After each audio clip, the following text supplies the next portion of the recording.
রেখে দিলেন, তাই তো? আজ মা বাবার কথা ভীষণ মনে পড়ছে। প্রথম সন্তান হওয়ার সময় মেয়েরা সাধারণত বাপের বাড়িতে থাকে। আজ মা বাবা থাকলে কত ভালো হতো, কিন্তু আমায় দেখো, শুধু ঘর থেকে নয়, মা বাবার মন থেকেও কত দূরে সরে গেছি। তুমি চিন্তা করো না, আমাদের সন্তানই একদিন ওদেরকে আমাদের কাছে নিয়ে আসবে। তুমি দেখে নিও মিনা, নাতির মুখ দেখে ওরা সব রাগ অভিমান ভুলে যাবে।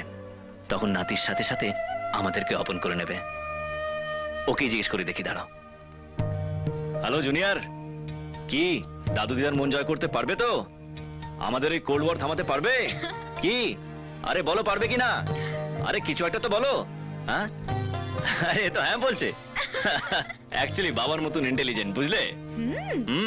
ওকে জিজ্ঞেস করি দেখি, কি তাই না? হাই, এবারে তো লাথি মারছে।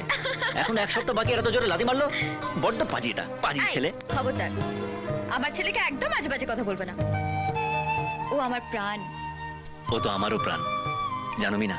এখন আমার সব স্বপ্ন ওকে ঘিরে, আর আমার সবচেয়ে বড় স্বপ্ন হলো ওই পারবে আমাদের সাথে তোমার বাবা মার মিল করিয়ে দিতে। আমার ছেলে সে স্বপ্ন নিশ্চয়ই পূরণ করবে। কি হলো মিনা?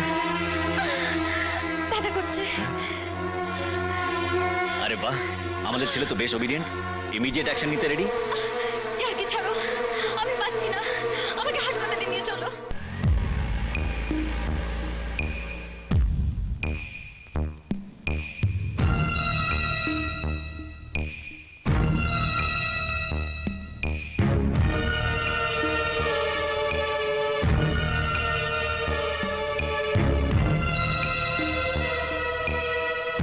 কি রে রোহিত, কি হলো, কি খবর?